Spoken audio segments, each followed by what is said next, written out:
পুরো বিশ্বকে অবাক করে দিয়ে তেহরান তাদের বিশেষ ধরনের কিছু যুদ্ধবিমান সামনে নিয়ে এসেছে। তবে এই যুদ্ধবিমান দেখে সবচেয়ে বেশি অবাক হয়েছে আমেরিকা এবং ইসরায়েলের মতো দেশগুলো। কারণ এই যুদ্ধবিমানগুলো ইরানের তৈরি নয়, এগুলো আমেরিকার তৈরি।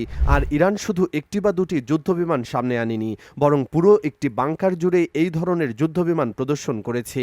আর এই বিষয়টি নিয়ে এখন মধ্যপ্রাচ্যের সামরিক মহলে ব্যাপক আলোচনা চলছে। কিন্তু প্রশ্ন হচ্ছে, ইরান এই যুদ্ধবিমানগুলো পেল কোথায়?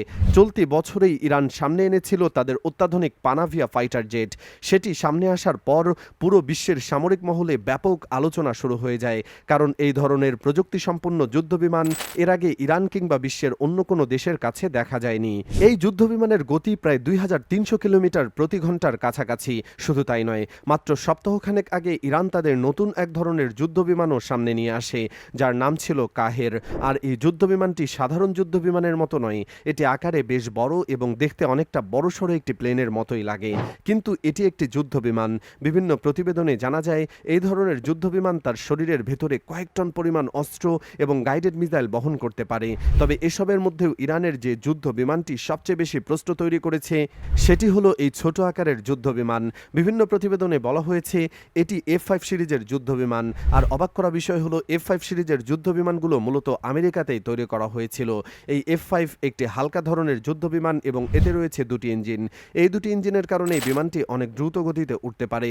এর সর্বোচ্চ গতি প্রায় 1700 কিলোমিটার প্রতি ঘন্টার কাছাকাছি, অর্থাৎ শব্দের গতির চেয়ে প্রায় দ্বিগুণ গতিতে এটি উঠতে পারে। শুধু তাই নয়, এই যুদ্ধবিমান প্রায় 3 টনের কাছাকাছি অস্ত্র ও অন্যান্য সরঞ্জাম বহন করতে পারে।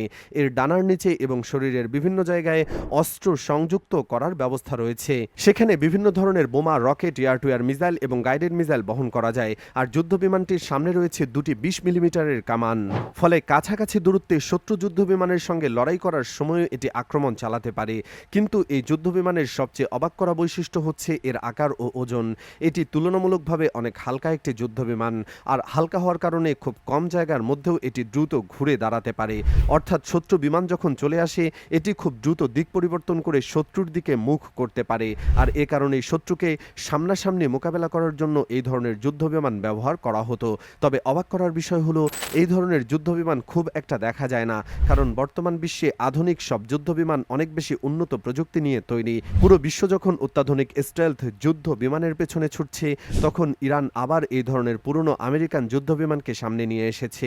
এর পেছনের একটি গুরুত্বপূর্ণ কারণ হতে পারে এর নিচু উচ্চতায় ওড়ার ক্ষমতা।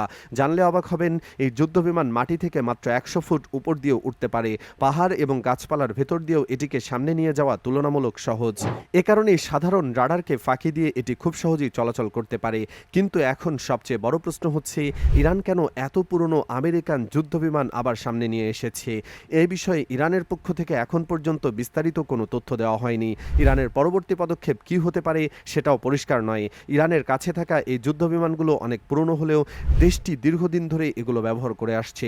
1965 সালের দিকে ইরান আমেরিকার কাছ থেকে এই ধরনের যুদ্ধবিমান কিনেছিল। পরবর্তীতে এগুলো মেরামত করে এবং বিভিন্নভাবে আধুনিকায়ন ও রক্ষণাবেক্ষণের মাধ্যমে ব্যবহারযোগ্য রেখেছে। কিন্তু পুরো একটি আন্ডারগ্রাউন্ড টানেল জুড়ে এতগুলো F5 যুদ্ধবিমান সামনে এনে ইরান আসলে কি দেখাতে চাইছে? এর মাধ্যমে কি কোনো নির্দিষ্ট বার্তা দেওয়া হচ্ছে, নাকি সামনে আরও বড় কোনো সামরিক পরিকল্পনা রয়েছে? এ ব্যাপারে এখনও বিস্তারিত কিছু জানা যায়নি। হয়তো আগামী কয়েকদিন বা আগামী সময়ে ইরানের পক্ষ থেকে এ বিষয়ে আরও তথ্য সামনে আসতে পারে। আর এখানেই ইরানের সামরিক সক্ষমতার আরেকটি গুরুত্বপূর্ণ দিক সামনে আসে।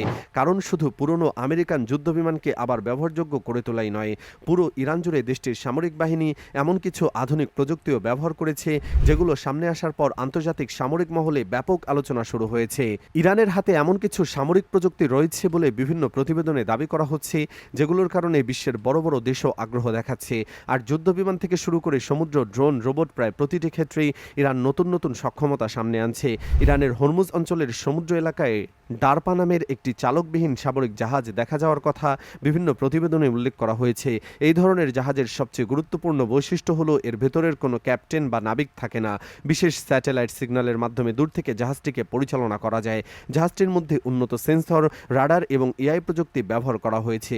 এসব প্রযুক্তির কারণে জাহাজটি মাসের পর মাস সমুদ্র এলাকায় নজরদারি চালাতে পারে।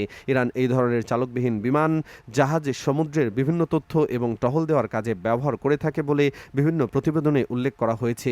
বিশেষ করে এই ধরনের জাহাজ সমুদ্রের নিচে থাকা সাবমেরিন খুঁজে বের করতে সক্ষম হতে পারে। জাহাজের সঙ্গে থাকা রাডার, ক্যামেরা এবং বিভিন্ন সেন্সরের মাধ্যমে সমুদ্রের উপরে ও নিচে থাকা বিভিন্ন বস্তু শনাক্ত করা সম্ভব। আর হরমুজ এলাকায় ইরানের সামরিক উপস্থিতির আরেকটি প্রযুক্তি নিয়েও আন্তর্জাতিকভাবে আলোচনা হয়েছে। সেটি হলো ছোট আকারের বিশেষ ধরনের সাবমেরিন। ইরানের নৌবাহিনীতে বিভিন্ন ধরনের ছোট সাবমেরিন রয়েছে, তবে এই সাবমেরিনটি দেখতে একেবারেই আলাদা। বিভিন্ন প্রতিবেদনে এটিকে কর্ন সাবমেরিন হিসেবে উল্লেখ করা হয়েছে। এর আকার তুলনামূলকভাবে ছোট এবং বিশেষ নকশার কারণে এটি সমুদ্রের নিচে দ্রুত চলতে পারে। এই ধরনের ছোট সাবমেরিনের মূল কাজ হলো সমুদ্রের নিচে নজরদারি করা, তথ্য সংগ্রহ করা এবং প্রয়োজনে উদ্ধার অভিযান পরিচালনা করা। বড় সাবমেরিন যেখানে সহজে যেতে পারে না সেখানে এই বিশেষ ধরনের সাবমেরিন পাঠানো হয়। আরও অবাক করার বিষয় হলো এই ধরনের সাবমেরিন পানির উপরে এবং পানির নিচে উভয়ভাবেই চলতে পারে। দেখতে ছোটখাটো হলেও এর ভেতরে মোট 8 জন ক্রু বসতে পারেন। এটিকে সরাসরি কিংবা রিমোট কন্ট্রোলের সাহায্যে দূর থেকে চালানো হয়। তবে ইরানের সামরিক প্রযুক্তির সবচেয়ে আলোচিত ক্ষেত্রগুলোর একটি হলো তাদের ড্রোন প্রযুক্তি। ইরান এমনিতেই তাদের ড্রোন প্রযুক্তির জন্য অনেক বেশি পরিচিত, কিন্তু এবার তারা এমন এক ধরনের ড্রোনের দল সামনে এনেছে যেখানে একসঙ্গে কয়েকশো ড্রোন কাজ করতে পারে। এই ধরনের প্রযুক্তিকে বিজ্ঞানের ভাষায় স্টর্ম ড্রোন বলা হয়। সহজভাবে বললে একটি ড্রোন একা কাজ করার পরিবর্তে যখন অনেকগুলো ড্রোন একসঙ্গেই একটি পাখির ঝাঁক বা মৌমাছির দলের মতো চলাচল করতে পারে তখন সেটিকে স্টর্ম ড্রোন বলা হয়। এসব ড্রোন উড়তে শুরু করার পরও একে অপরের সঙ্গে যোগাযোগ রাখতে পারে। কে কোন এলাকায় যাবে, কে কোন বিষয়ে পদক্ষেপ নেবে, কে কোন বিষয়ে পর্যবেক্ষণ করবে এবং কে তথ্য সংগ্রহ করবে, এই ধরনের কাজ নিজেদের মধ্যে ভাগ করে নিতে পারে। এর ফলে কয়েকটি ড্রোন কোনো কারণে কাজ করা বন্ধ করে দিলেও বাকি ড্রোনগুলো নিজেদের মধ্যে কাজ ভাগ করে নিয়ে মিশন চালিয়ে যেতে পারে। এই ড্রোনগুলোর সাহায্যে একই সময়ে একটি বিশাল এলাকার ওপর নজরদারি চালানো সম্ভব। একটি ড্রোন নির্দিষ্ট একটি জায়গায় তথ্য সংগ্রহ করতে পারে, অন্য একটি ড্রোন অন্য এলাকায় যেতে পারে এবং বাকিগুলো আলাদা আলাদা দায়িত্ব পালন করতে পারে। পরে এসব তথ্য একসঙ্গে করে সরাসরি হেডকোয়ার্টারে পাঠানো সম্ভব বলে বিভিন্ন প্রতিবেদনে উল্লেখ করা হয়েছে। কিন্তু এখানেই ইরানের সামরিক প্রযুক্তির তালিকা শেষ হচ্ছে না, কারণ ইরান এবার তাদের একটি বিশেষ ধরনের অ্যাম্ফিবিয়াস ভেহিকল সামনে এনেছে। অ্যাম্ফিবিয়াস ভেহিকল হচ্ছে এমন একটি যান যা মাটি এবং পানি দুই জায়গাতেই চলতে পারে। ইরানের এই যানটির প্রধান বৈশিষ্ট্য হলো এটি কাদা, মাটি, বরফ, উঁচু নিচু রাস্তা এমনকি পাহাড়ি মরুভূমির পথেও চলতে পারে। এটিকে এমনভাবে তৈরি করা হয়েছে যেন এটি সৈন্য পরিবহন করতে পারে, উদ্ধার অভিযান পরিচালনা করতে পারে এবং দুর্গম এলাকায় দ্রুত সৈন্য ও সরঞ্জাম নিয়ে যেতে পারে। সামনে যদি গভীর কাদা থাকে, বরফ থাকে কিংবা বালুর বাধা থাকে, তবু এসব এলাকা পার হওয়ার জন্য যানটিকে তৈরি করা হয়েছে। এর উপরের দিকে মেশিনগান বা অন্যান্য প্রতিরক্ষা সরঞ্জাম বসানো যায়। এমনভাবে এটি তৈরি করা হয়েছে যেন মরুভূমির তীব্র গরমের মধ্যেও দিনের পর দিন কাজ চালিয়ে যেতে পারে। এর ভেতরে একসঙ্গে 12 জনের বেশি সৈন্য বসতে পারে। তাই ইরানের সামরিক প্রযুক্তি কতটা পরিবর্তিত হয়েছে সেটি আরও ভালোভাবে বোঝা যায় যখন দেশটি নতুন চালকবিহীন যুদ্ধ রোবট সামনে নিয়ে আসে। এই ধরনের যানকে রোবোটিক কমব্যাট ভেহিকল বলা হয়, অর্থাৎ এর ভেতরে কোনো চালক থাকে না। এটিকে দূর থেকে নিয়ন্ত্রণ করা যায় এবং যেসব এলাকায় সরাসরি সৈন্য পাঠানো ঝুঁকিপূর্ণ বা সম্ভব নয় সেসব এলাকায় এই রোবট পাঠানো যেতে পারে।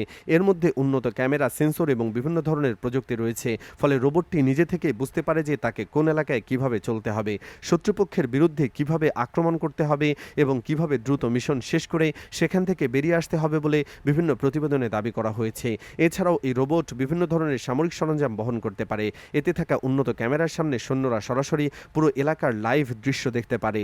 আর আকাশের দিকে তাকালেও ইরানের সামরিক প্রযুক্তির আরেকটি গুরুত্বপূর্ণ পরিবর্তন চোখে পড়ে। গেল কয়েক মাসে ইরানের আকাশে সবচেয়ে বেশি আলোচনায় এসেছে তাদের অত্যাধুনিক রাডার প্লেন। এই ধরনের বিমান থাকার কারণে ইরানের আকাশসীমায় শত্রুপক্ষের কোনো ড্রোন বা যুদ্ধ বিমান প্রবেশ করলে সেটি দ্রুত শনাক্ত করা সম্ভব বলে বিভিন্ন প্রতিবেদনে উল্লেখ করা হয়েছে।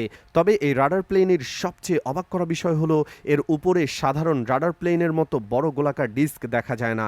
অন্য অনেক রাডার প্লেনের উপরে একটি বড় গোলাকার রাডার থাকে যা ঘুরতে থাকে, কিন্তু ইরানের এই রাডার প্লেনের উপরে রয়েছে বিশেষ ধরনের অ্যান্টেনা। বিভিন্ন প্রতিবেদনে দাবি করা হয়েছে এই বিশেষ অ্যান্টেনার মাধ্যমে বিমানটি অনেক বড় এলাকার উপর নজরদারি চালাতে পারে। এটি আকাশে উঠতে উঠতে কয়েক হাজার কিলোমিটার এলাকা স্ক্যান করতে পারে বলেও বিভিন্ন প্রতিবেদনে উল্লেখ করা হয়েছে। শুধু আকাশ নয়, মাটি এবং পানির উপরের এলাকাও পর্যবেক্ষণ করতে পারে বলে দাবি করা হয়েছে। এই বিমানের ভেতরেও রয়েছে একটি বড় রাডার কন্ট্রোল স্টেশন। সেখানে একসঙ্গে কয়েক ডজন অভিজ্ঞ ক্রু কাজ করতে পারে। বিভিন্ন দিক থেকে রাডারের মাধ্যমে যে তথ্য আসে তারা সেগুলো পর্যবেক্ষণ ও বিশ্লেষণ করে। এরপর প্রয়োজন অনুযায়ী সে তথ্য ইরানের সামরিক হেডকোয়ার্টারে পাঠানো হয়।